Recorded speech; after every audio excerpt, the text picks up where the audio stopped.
oleh ketuanya. Silakan. Di tempat duduk, siap, gerak. Doa mulai. Bismillahirrahmanirrahim. Raditu billahi rabban wa bil islami dinan wa bil muhammadin nabiyyan wa rasulah. Rabbi zidni ilma warzuqni fahma. Bismillahirrahmanirrahim. Tabbat yada abi lahabin wa tab. Ma aghna anhu maluhu wa ma kasab. Sayasla naran lahab. Wa imra'atuhu hammalatal hatab. Fi jidha hablum min masad. Shadaqallahul adzim. Berdoa selesai. Untuk mengetahui siapa yang tidak masuk hari ini, saya akan dulu ya. Aku Muhammad Yusuf. Kita beriani. Pada minggu yang lalu, kita mempelajari anak-anak sejarah Nabi Muhammad Shallallahu Alaihi Wasallam diangkat menjadi Nabi dan Rasul. Nah, untuk mengetahui apakah anak-anak masih ingat dengan pelajaran yang minggu lalu, sekarang Bu Guru ingin menanyakan ingin bertanya kepada anak-anak. Kapan turunnya wahyu yang pertama sebagai tanda bahwa Nabi Muhammad telah diangkat oleh Allah Subhanahu wa taala menjadi nabi?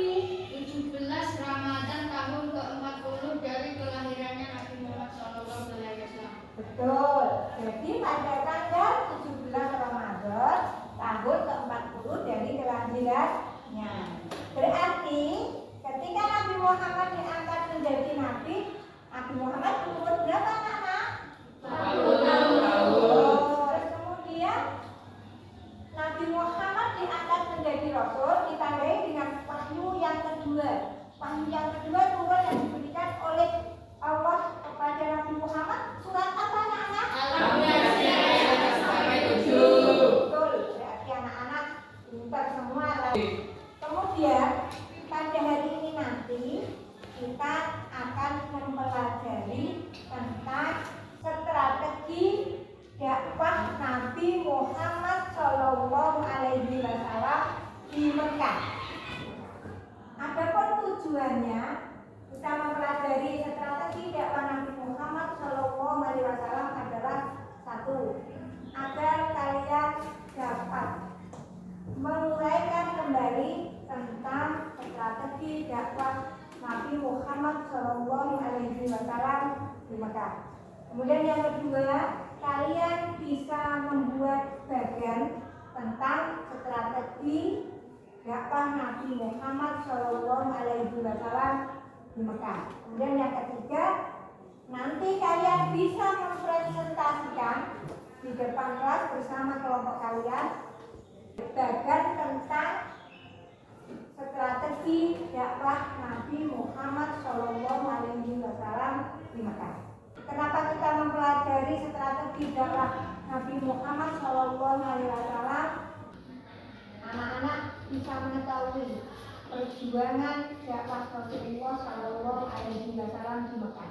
Sehingga apa anak-anak bisa meneladani dari teladan Rasulullah ketika beliau mengajarkan atau istilahnya mengajak atau berdakwah di Mekah.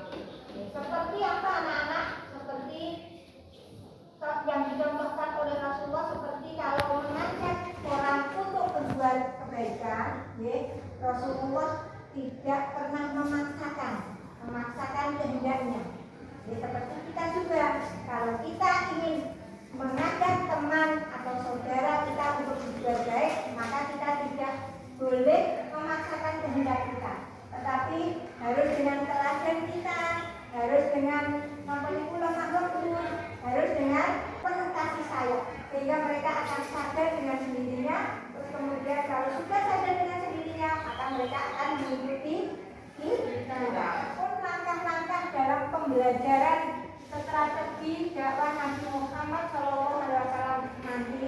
Yang pertama nanti anak-anak silahkan untuk melihat tayangan video, tayangan video yang nanti akan di-share Bu Guru di grup kelas atau WA kelas Nah nanti silahkan untuk diamati, kemudian didengarkan. Setelah itu anak-anak silahkan untuk mengidentifikasi masalah-masalah yang ada di situ. Artinya anak-anak silahkan untuk membuat pertanyaan-pertanyaan yang terkait dengan masalah strategi dakwah Nabi Muhammad SAW di Mekah. Nah setelah membuat pertanyaan-pertanyaan, nanti silahkan anak-anak untuk mencari data. Mencari data itu artinya anak-anak silahkan membaca kembali, kemudian mengingat-ingat tadi di video, setelah itu kalian catat, kemudian setelah itu kalian diskusikan, kemudian anak-anak nanti akan mempresentasikan hasil diskusinya di depan kelas. Jadi nanti anak-anak kan bagannya sudah dibuat bagan sudah dibuat di rumah. Kemudian nanti silakan anak-anak untuk mempresentasikan di depan kelas. Nanti anak-anak akan saya bagi menjadi 4 kelompok, 4 kelompok. Nanti kita berdiskusi tentang yang sudah diterangkan Bu Guru tadi. Anak-anak sudah paham toh? Kalau sudah paham nanti silakan anak-anak berkelompok menurut kelompoknya masing-masing. Rasulullah Shallallahu Alaihi Wasallam pada di Mekah. Ada acara yang pertamanya secara sembunyi-sembunyi, yang kedua adalah secara terang-terangan. Nah sekarang kita akan bahas dulu dakwah secara sembunyi-sembunyi. Rasulullah Shallallahu Alaihi Wasallam memulai dakwahnya di Mekah dengan cara sembunyi-sembunyi. Beliau berdakwah dimulai dari keluarganya, sahabatnya, dan karib kerabatnya.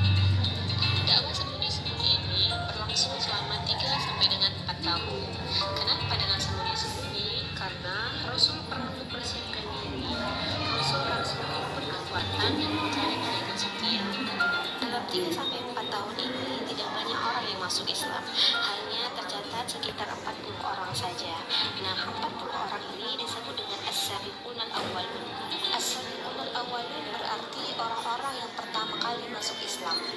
Nah, para as-sabiqun al-awwalun ini mereka tidak ingin dihapuskan diskriminasi karena pada masa itu Anak-anak ada yang ingin ditanyakan kaitannya dengan strategi dakwah Nabi Muhammad SAW periode Mekah, terkait dengan hal-hal yang didiskusikan. Silakan untuk bertanya. Apa yang dilakukan Rasulullah Shallallahu Alaihi Wasallam setelah menerima wahyu ketika Quran surat Al-Hijr ayat 94? Terus ada Rasulullah mengumpulkan seluruh sanak warga masyarakat Mekah di Bukit Syafa untuk memberikan penjelasan, untuk mengajak untuk beriman kepada Allah Subhanahu wa taala. Terus kemudian ada yang ingin bertanya lagi?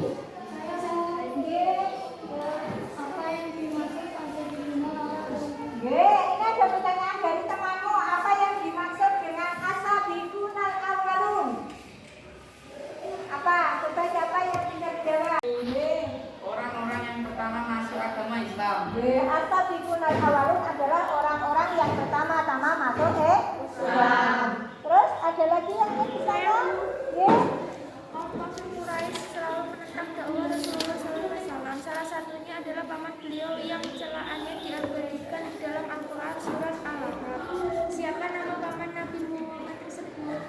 Siapa nama paman yang celaannya kepada Nabi Muhammad diabadikan oleh Allah dalam Quran surat Al-Ahqaf ayat 1 sampai 5? Ya, namanya siapa? Betul, namanya Abu Lahab. Ada lagi yang ditanyakan? Kalau tidak ada, sekarang diskusi sudah selesai. Anak-anak silakan untuk mempresentasikan bagan yang sudah kalian buat, ke depan bersama kelompoknya masing-masing. Kelompok yang kedua, silakan.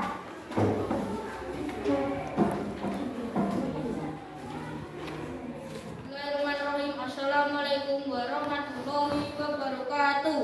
Waalaikumsalam. Waalaikumsalam. Strategi dakwah Rasulullah SAW di Mekah ada dua, yaitu satu, dakwah secara sembunyi-sembunyi, dua, dakwah secara terang-terangan. Satu, dakwah secara sembunyi-sembunyi maksudnya dalam berdakwah Rasulullah SAW mengajak orang-orang terdekatnya, tujuannya agar mereka lebih dahulu percaya kepada seruannya dan mengikutinya. Tempat yang beliau pilih untuk berdakwah adalah rumah Al-Arham bin Abil Arham Al-Fazumi. Dalam dakwahnya, Rasulullah SAW berhasil mengajak orang-orang terdekatnya memeluk Islam. Orang-orang golongan awal dalam memeluk Islam tersebut disebut Ashabiyunal Awalun. Orang-orang yang termasuk Ashabiyunal Awalun adalah sebagai berikut: satu, Siti Khadijah; dua, Abu Bakar As-Siddiq; tiga, Ali bin Abi Thalib; empat, Zaid bin Harizah; lima, Ummu Aiman. Dakwah secara sembunyi-sembunyi dilakukan Rasulullah SAW selama kurang lebih 3 tahun. Dua, dakwah secara terang-terangan. Dakwah secara terang-terangan dilakukan Rasulullah SAW setelah mendapat wahyu yang ketiga, yaitu Quran surat Al-Hijr ayat 94. Fasda bima tu'maru wa a'rid 'anil musyrikin. Maka sampaikan olehmu secara terang-terangan segala apa yang diperintahkan kepadamu dan berpalinglah dari orang-orang yang musyrik. Dalam menerima wahyu tersebut, Rasulullah SAW mengumpulkan sanak keluarganya, masyarakat Mekah di Bukit Safa untuk memberikan penjelasan dan mengajak untuk beriman kepada Allah Subhanahu wa Ta'ala. Namun paman Rasulullah SAW yang bernama Abu Lahab tidak mau menerima dakwah Rasulullah SAW. Di hadapan masyarakat yang sedang berkumpul, Abu Lahab mencela Rasulullah SAW. Kemudian serangan tersebut dibalas oleh Allah Subhanahu wa Ta'ala dengan diturunkannya surat Al-Lahab ayat 1-5. Kaum Quraisy sangat tidak suka dengan dakwah Rasulullah SAW. Segala cara mereka lakukan untuk menghambat dakwah Nabi Muhammad SAW. Namun Nabi Muhammad SAW tetap berdakwah dan menyebarkan agama Islam. Setelah semua cara yang digunakan untuk menghentikan dakwah Rasulullah gagal, akhirnya kaum kafir Quraisy memboikot Nabi Muhammad SAW dan umat Islam. Sekian dari presentasi kami. Wassalamualaikum warahmatullahi wabarakatuh.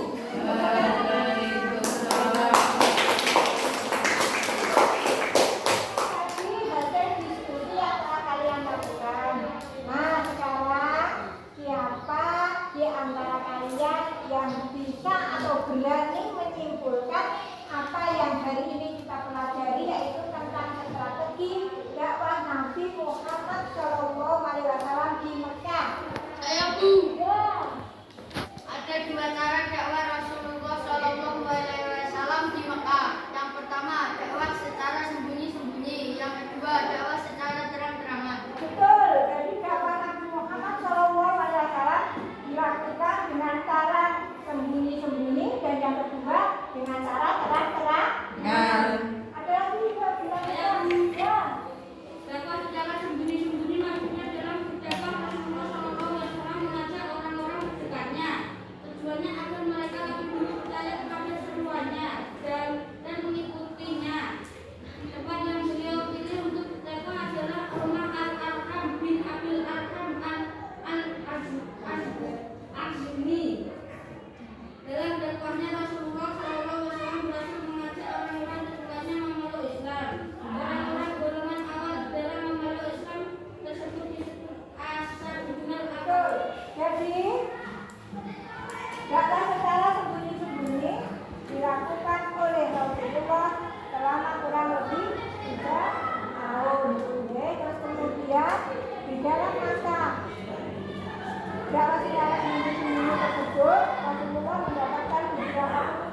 yaitu Quran Surat Al-Hijr ayat 94. Coba kamu. Fasdah bima tu'maru wa a'rid 'anil musyrikin. Sampaikanlah segala apa yang diperintahkan kepadamu dan berpalinglah dari orang-orang yang musyrik. Nah, betul. Jadi disuruh oleh Allah untuk menyampaikan apa yang sudah diterima oleh Nabi Muhammad kepada umat manusia.